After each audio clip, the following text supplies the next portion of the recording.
கிறிஸ்துக்குள் அன்பை அழைக்கப்பட்ட அன்பு சகோதர சகோதரிகளே, நம்முடைய பிதாவாகிய தேவனாலும் கர்த்தராகிய இயேசு கிறிஸ்துவினாலும் உங்களுக்கு கிருபையும் சமாதானமும் உண்டாப்படுவதாக என்ற வாழ்த்துக்களோடு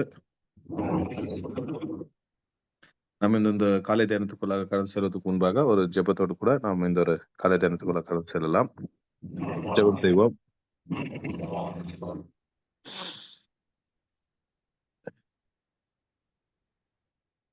மகா பரிசுத்தமும் அன்பும் நீதியும் இருக்கும் இந்த பரலோக தகப்பனே, தனிமையான காலை வேலைக்காய் நன்றி சொத்தரிக்கிறோம்.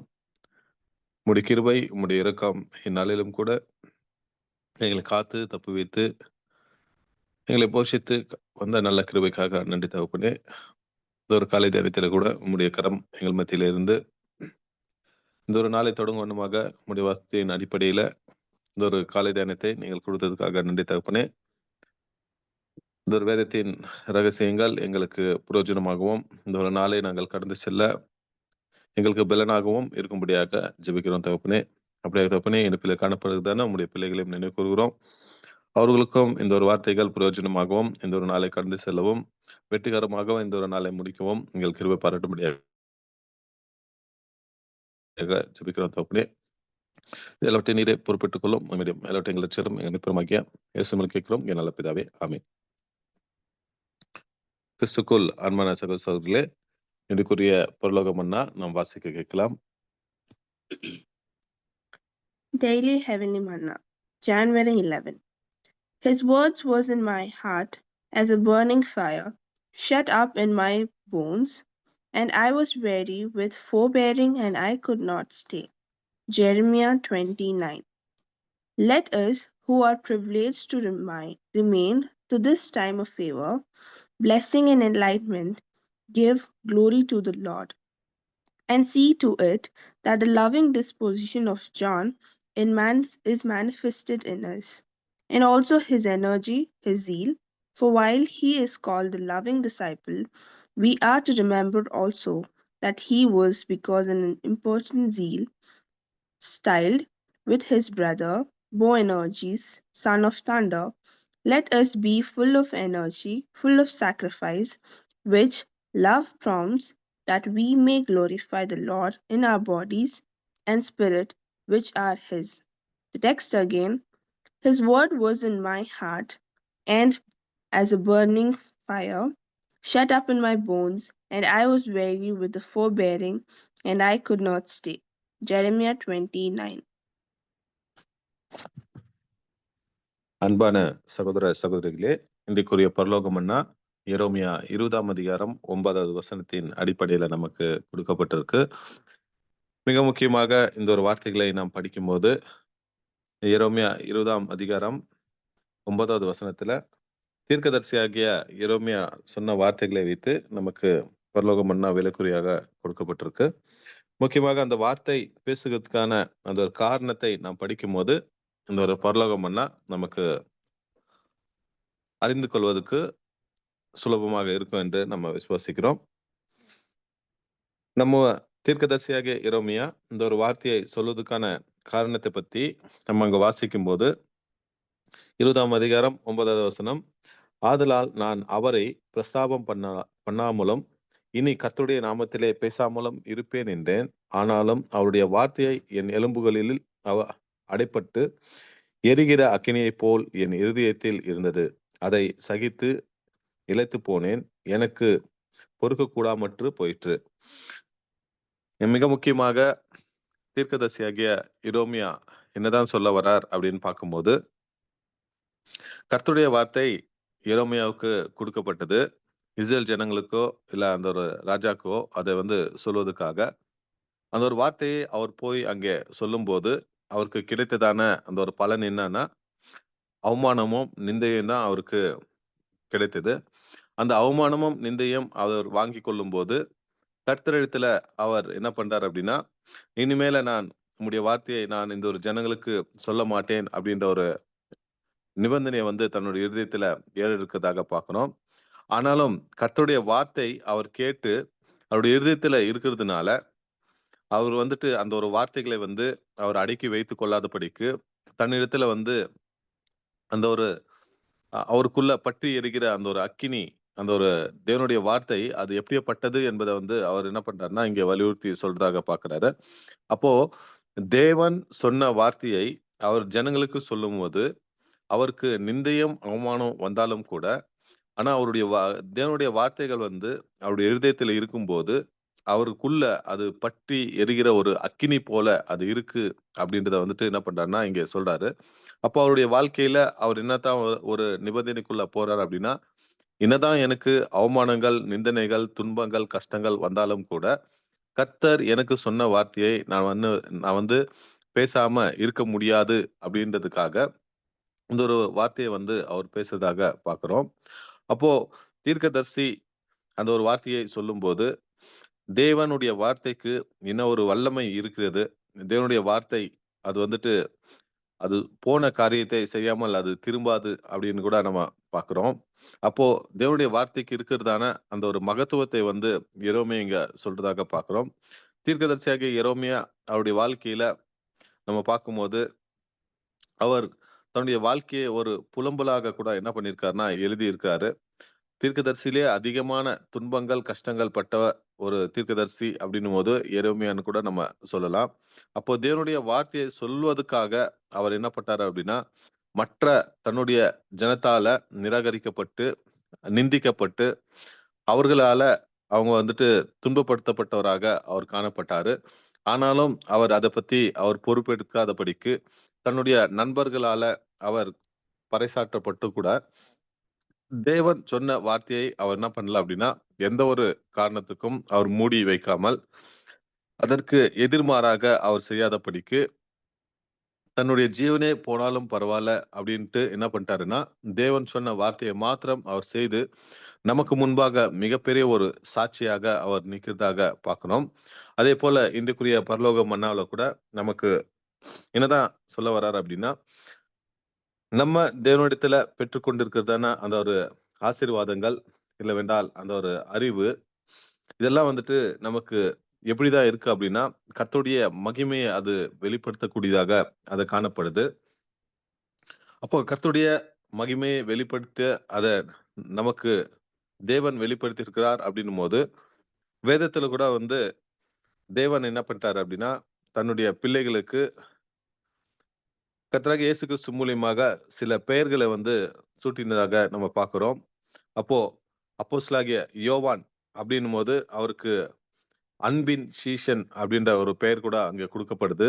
இன்னும் இன்னொரு சீஷருக்கு கூட வந்துட்டு அது இடிமுழக்கத்தின் மகன் அப்படின்ற பெயர் கூட வந்து அங்க கொடுக்கப்படுது. அப்போ அவர்களுக்கு இந்த ஒரு பட்ட பெயராக நம்முடைய கர்த்தர் அவர்களுக்கு சூட்டும்போது, அது என்னத்தான் குறிப்பிடுது அப்படின்னா, தங்களுடைய வாழ்க்கையில அவங்கள் செய்ததான அந்த ஒரு கிரியைக்கு தக்கதாக அந்த ஒரு பெயர்கள் வந்து கொடுக்கப்படுது.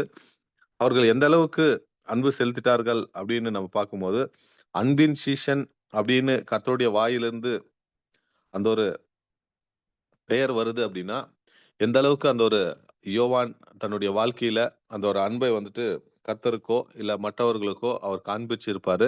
இல்லவென்றால் அவரு நம்முடைய கர்த்தர் பரமேறி போயிட்டு பின்னாடி கூட, அவர் எந்த அளவுக்கு தன்னுடைய ஜீவியத்தை வந்து வாழ்ந்திருப்பார் அப்படி என்பதை வந்துட்டு சுட்டிக்காட்டுகிறது. அந்த ஒரு பெயருக்கு தக்கதாக அவர் வாழ்ந்ததாக நம்ம பார்க்கிறோம். அதேபோல இடிமுழக்கத்தின் மகன் அப்படின்னும்போது, அவர் எந்த அளவுக்கு அந்த ஒரு வைராக்கியத்தை வந்து தேவன் கிட்ட காட்டியிருந்தா, கர்த்தர் வந்துட்டு அவருக்கு அந்த ஒரு பெயரை வந்து வைத்திருப்பார் அப்படின்றத வந்து நம்ம பார்க்க முடியும்.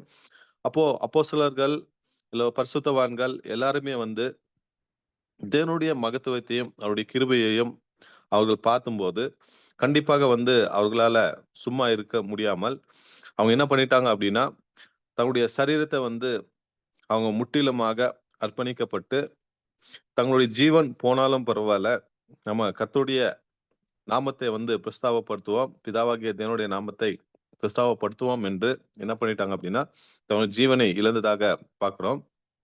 அதே போல தான் எந்த அளவுக்கு நம்ம பிதாவாகிய தேவனுடைய அந்த ஒரு நாமத்துக்கு உட்பட்டு அவருடைய நாமத்தை நாம் பிரஸ்தாபப்படுத்துறோமோ, அந்த அளவுக்கு நம்ம வந்துட்டு இந்த ஒரு அன்பின் ஆவியை பெறக்கூடியவர்களாக காணப்படணும் அப்படின்றத வந்துட்டு என்ன பண்றாருன்னா, பாடமாக குடுக்குறாரு. அப்போ நமக்கு மிக முக்கியமாக அந்த கடைசி பாகத்துல அவர் சொல்லும்போது, நாம் அவருடையவர்களாகிய நமது சரீரத்திலும் ஆவியிலும் கர்த்தரை படுத்தும்படி அன்பினால் துன்பப்படும் ஊக்கமும் தியாகமும் நிறைந்தவர்களாக இருப்போம். அப்போ நம்ம வந்துட்டு எந்த அளவுக்கு நமக்கு கூட வந்துட்டு கர்த்தர் சில பெயர்களை நமக்கு கொடுத்திருக்கிறாரு. வேதத்துல நம்ம வாசிக்கலாம். அது வந்துட்டு அநேக பெயர்கள் சபைக்கு தேவன் கொடுக்கும்போது மணவாட்டி அப்படின்ற பெயர் கூட நமக்கு கொடுக்குறாரு. இன்னும் உலகத்துல பிதாவாகிய தேவனை பிரதர்பிக்கிற ஒரு ஜனங்கள் அப்படின்னு கூட என்ன பண்றாருன்னா அநேக பெயர்கள் சபையாருக்கு கொடுக்கப்படுது. இப்படிப்பட்ட பெயர்களை நமக்கு பெற்றுக்கொண்டு இருக்கிற நம்ம எந்த அளவுக்கு இந்த ஒரு அன்பின் ஆவியில அந்த ஒரு சரீர அங்கமாக நம்ம இருக்கும்போது எந்த அளவுக்கு நம்ம தூண்டப்பட்டு அந்த அன்பின் ஆவியில நம்ம நிறைந்தவர்களாக காணப்படுறோம் அப்படின்றதான் இந்த ஒரு மன்னாவில நமக்கு கொடுக்கப்பட்டதான மிகப்பெரிய ஒரு பாடமாக இருக்கு. அப்போ தீர்க்கதரிசியாகிய எரேமியா தங்களுடைய வாழ்க்கையில அவர் பெற்றதான அந்த ஒரு அனுபவம், இன்னும் அப்போஸ்தலர்கள் அவர்கள் பெற்றதான அந்த ஒரு பட்ட பெயர்கள், அது எல்லாமே நமக்கு என்னதான் சுட்டி காட்டுது அப்படின்னா, நம்ம கூட பிதாவாகிய தேவன் அழைத்திருக்கிறாரு. கர்த்தராகிய இயேசு கிறிஸ்துனுடைய அடிச்சொல்களை பின்பற்ற, நம்ம அந்த அடிச்சொல்களை பின்பற்றி போகிற நம்ம தாமே எந்த அளவுக்கு நம்ம உலகத்துக்கு ஒளியாகவும் இல்லவென்றால் உப்பாகவும் இல்லவென்றால் பிதாவாகிய தேவனை பிரதிபலிப்பிக்கிற பிள்ளைகளாக காணப்படுகிறோம், அந்த ஒரு அன்பின் ஆவி நிறைந்தவர்களாக காணப்படுகிறோமா அப்படின்றதுதான் நமக்கு கொடுக்கப்பட்டதான மிகப்பெரிய ஒரு பாடமாக அது இருக்கு. அப்போ பிதாவுடைய அன்பு கர்த்தருடைய அன்பை நம்ம பார்க்கும்போது கண்டிப்பாக அந்த அன்பினால ஈர்க்கப்பட்டு அவருக்கு நம்ம ஊழியம் செய்கிறவர்களாக அந்த ஒரு அன்பின் ஆவில ஊழியம் செய்கிறவர்களாக காணப்படணும் அப்படின்றது இன்றைக்குரிய பரலோக மன்னாவில நமக்கு கொடுக்கறதாக பார்க்கிறோம். அப்போ இந்த ஒரு வார்த்தைகள் எரேமியா 20:9 அவருடைய வார்த்தையை என் எலும்புகளில் அடைக்கப்பட்டு எரிகிற அக்கினி போல் என் இருதயத்தில் இருந்தது. அப்போ அவருடைய வார்த்தைகளை நம்ம கேட்கிறோம். அந்த ஒரு வார்த்தைகள் நம்முடைய இருதயத்துல ஒரு அக்கினியை போல எப்பொழுதுமே துவாலித்து கொண்டு இருக்கிறதாக நம்ம பார்த்து கொள்ளணும் அப்படின்றத சொல்றாரு. அதை சகித்து இழுத்து போனேன். அப்போ அந்த ஒரு வார்த்தையின் நிமித்தமாக வந்த துன்பங்கள், கஷ்டங்கள் இதெல்லாம் இருந்தாலும் கூட அவருக்கு அது என்ன ஆச்சுன்னா சகித்து போனேன், எனக்கு பொறுக்க கூடாமல் ஆயிற்று. அப்போ அவருடைய நம்ம கூட சத்தியத்தை எடுத்து மற்றவர்களுக்கு சொல்லும் போதோ இல்ல சத்தியத்தின் வாழ்க்கையை நம்ம வாழும் போதோ நமக்கு வரக்கூடியதான அந்த ஒரு துன்பங்கள் கஷ்டங்கள் மத்தியில இந்த ஒரு தீர்க்கதரிசிகளுடைய வார்த்தைகள் இல்ல அப்போஸ்தலருடைய வாழ்க்கையை நம்ம நோக்கி பார்க்கும்போது அது கண்டிப்பாக நமக்கு பலப்படுத்தக்கூடியதாக அது காணப்படும் அப்படின்றத நம்ம பார்க்கிறோம். அதே போல இன்றைக்குரிய பரலோக மன்னாவுல நம்ம எங்கே இருந்தாலும் சரி, உலகத்தில் இருந்தாலும் சரி, இல்லைன்றால் நம்ம சபை மத்தியில இருந்தாலும் சரி, நமக்கு கொடுக்கப்பட்டதான மிகப்பெரிய ஒரு ஆசீர்வாதம் என்னவென்றால் பிதாவாகிய தேவனுடைய வார்த்தையை நம்ம சொல்லக்கூடியவர்களாக காணப்படணும் அப்படின்றத நமக்கு அன்பின் ஆவியை இணைத்து மற்றவர்களிடத்துல அன்பு காட்டவர்களாக காணப்படணும் அப்படின்றத இன்றைக்குரிய பரலோகம்னா நமக்கு கொடுக்கப்பட்டிருக்கு. இந்த ஒரு பரலோகமன்னாக கொடுத்த பிதாவாகிய தேவனுக்கு நாம் நன்றிகளை எடுத்துக்கொள்கிறோம். நம்ம கேரக்டர் டெவலப்மெண்ட் அந்த ஒரு புத்தகத்துக்கு பாடத்துக்குள்ளாக நம்ம கடந்து செல்லலாம்.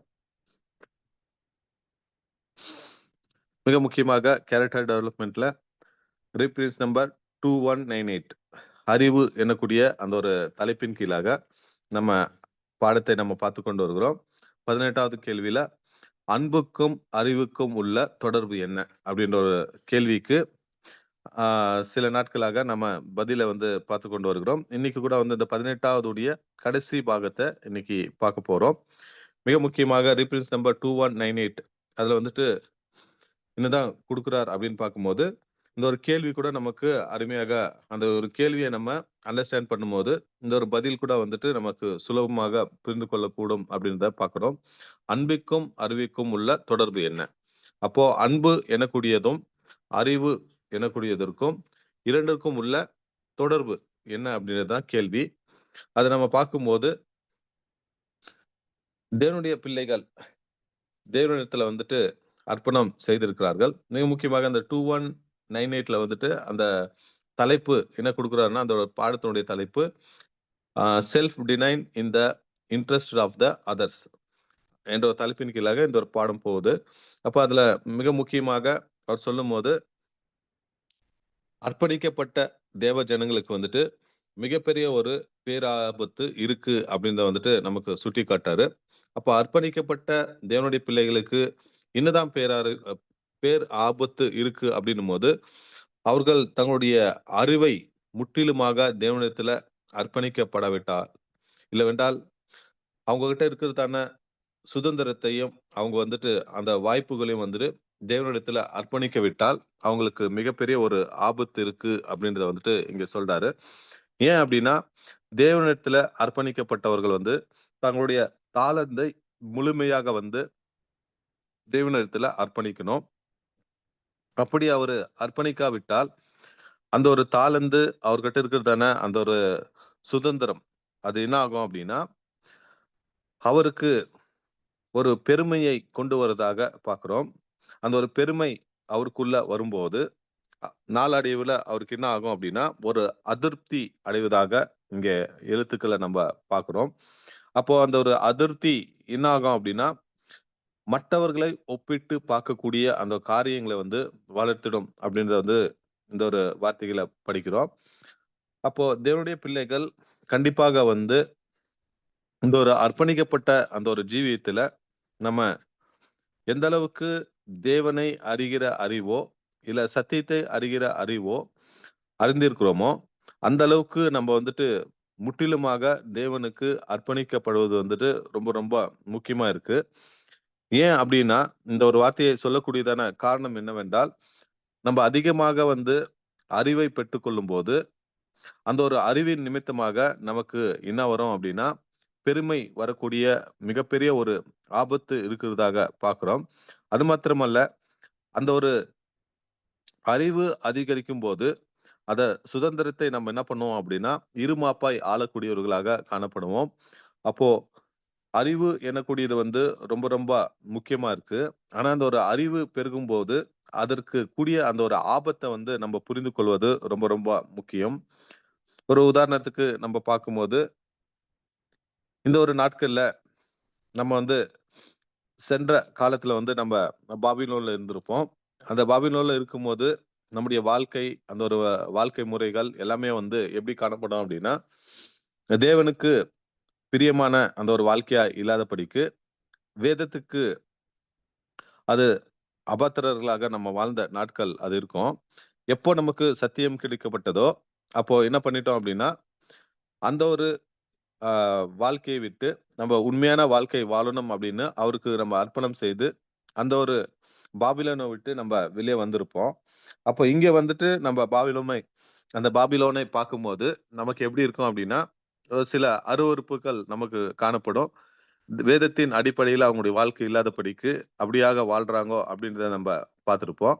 அப்போ இதற்காக இந்த ஒரு காரியத்த நம்ம சொல்றோம் அப்படின்னா, நம்ப அறிவு பெருகும்போது, நமக்கு மற்றவர்களை நம்ம என்ன பண்ணுவோம் அப்படின்னா, ஒப்பிட்டு பார்க்க நம்ப தொடங்குவோம். அந்த ஒப்பிட்டு பார்க்கும்போது, நமக்குள்ள என்ன ஆயிடும் அப்படின்னா, அந்த பெருமை எனக்கூடிய மிகப்பெரிய ஆபத்து, அது வந்துட்டு நமக்குள்ள விதைக்கப்படுது. அந்த பெருமையை நம்ப பெருமையை நம்ப வளர்க்கும்போது, அது என்ன ஆயிடும் அப்படின்னா, ஒரு நாள் வரும்போது, கண்டிப்பாக இந்த சத்தியத்துக்கு அபாத்திரராக அது நம்மள வழிநடத்தி போயிடும் அப்படின்றத வந்துட்டு பார்க்கிறோம். அப்போ எந்த அளவுக்கு நம்ம அறிவை நம்ம பெற்றிருக்கிறோமோ, அந்த அளவுக்கு நம்ப சுதந்திரத்தையும், இல்ல வேணா நம்மோட சுயாதீனத்தையும் நம்ம என்ன பண்ணணும் அப்படின்னா, முழுமையாக அர்ப்பணத்துக்குள்ள நம்ம கொண்டு போணும் அப்படின்றத வந்துட்டு இங்க சொல்றாரு. அத மிக முக்கியமாக அவர் சொல்லும்போது, அப்போஸ்தலருடைய எழுத்துக்கள்ல நம்ம போய் வாசிக்கும்போது, அப்போஸ்தலர்கள் கூட என்ன பண்ணிட்டாங்க அப்படின்னா, அந்த ஒரு சில அ அறிவுரைகள வந்து நமக்கு சொல்லியிருக்கிறாங்க. அந்த ஒரு அறிவுரையில மிக முக்கியமாக அவங்க சொல்லும்போது என்ன சொல்றாங்க அப்படின்னா, இந்த அன்பின் ஆவியில நம்ம பெருக வேண்டியது ரொம்ப ரொம்ப முக்கியமா இருக்கு.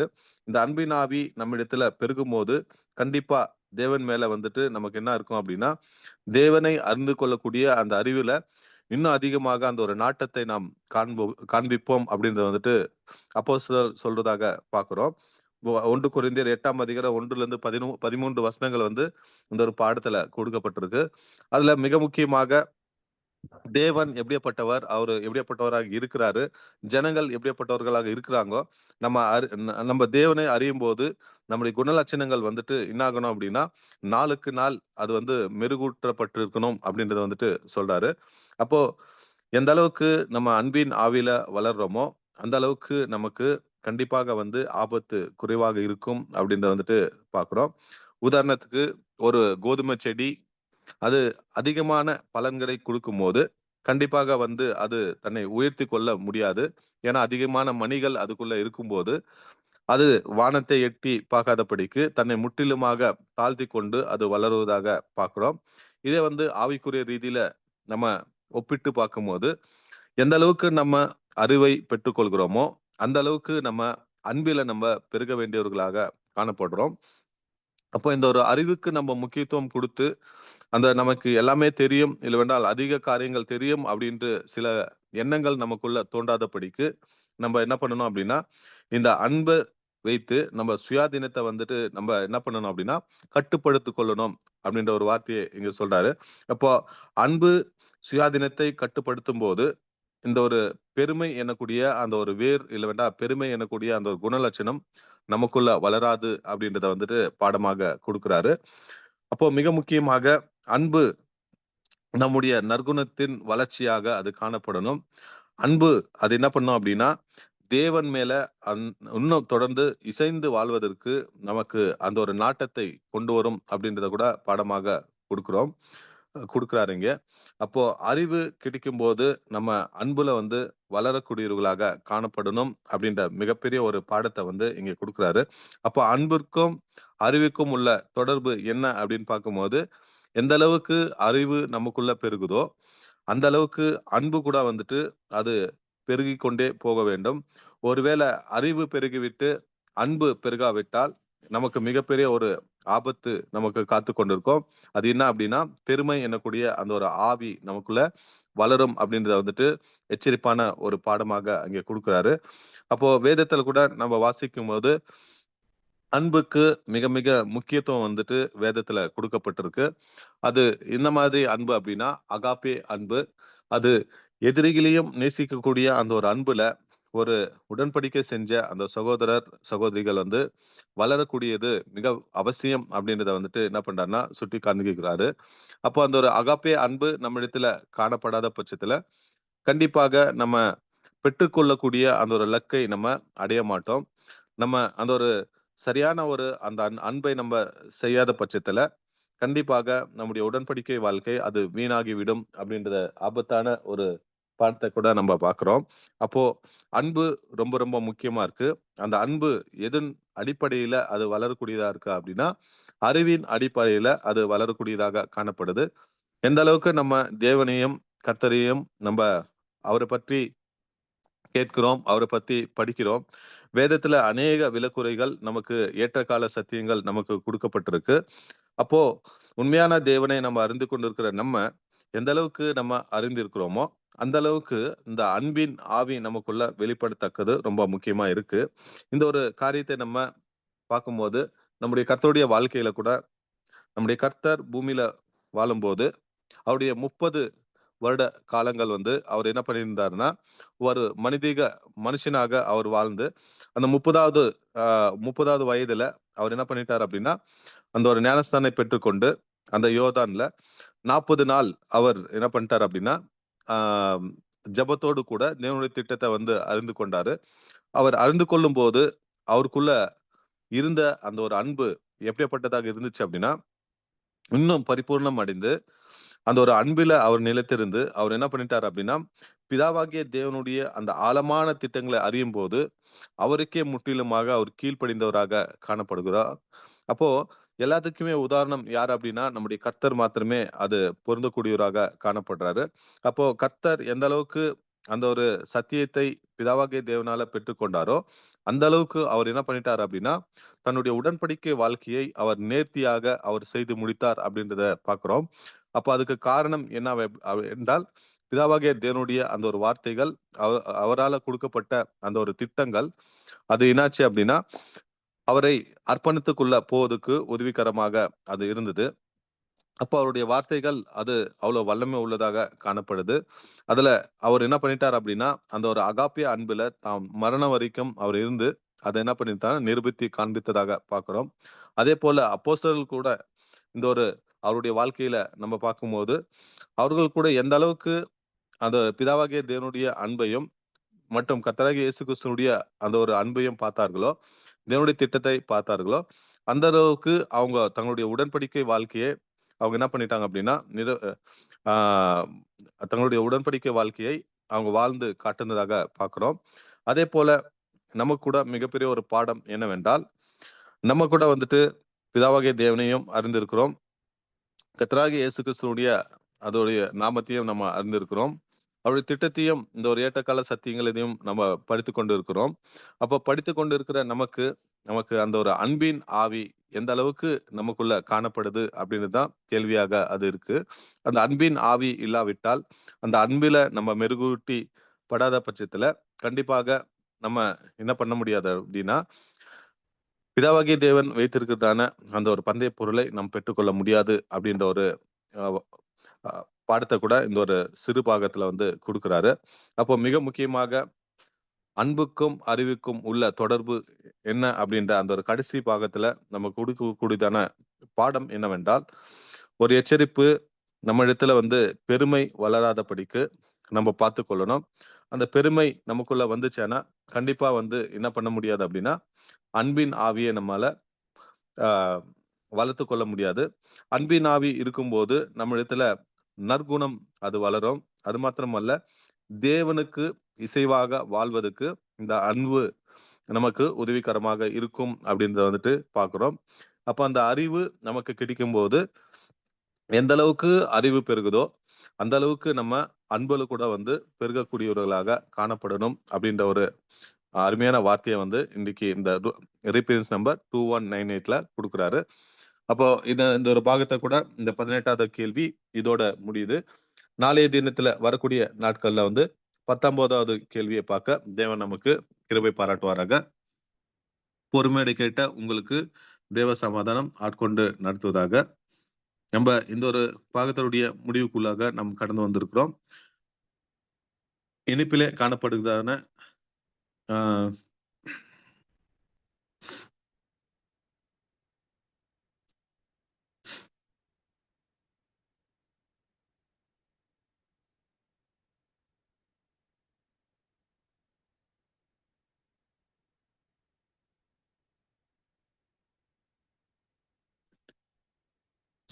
சகோதரர் டேனியல் எம் ஜெபிக்கிறீங்களா? Yes brother. ஜெபம் செய்வோம். பிரதர் கேக்குதுங்களா? கேக்குது. ஜெபம் செய்வோம். மகா உன்னதத்தில் வாசமா இருக்கிற எங்கள் ஒன்றான மெய் தேவனை, இயேசு கிறிஸ்து மூலமா நன்றிகளை எடுக்கும் தேவனை, அப்ப அந்த கால வேளையில எங்களை கேட்க நீ செய்த கிருபிக்காக இயேசு கிறிஸ்து மூலம் நன்றிகளை எடுக்கும் தேவனே. அப்பா, மன்னாவியம் புது சிருஷ்டிக்கு உண்டான குணலட்சணங்களை நாங்கள் எப்படி வளர்த்து கொண்டு இந்த சத்தியத்தில் கடந்து போக நீர் கொடுத்த இந்த 2 பகுதிகளுக்கும் நன்றி செலுத்துகிறோம் தேவனை.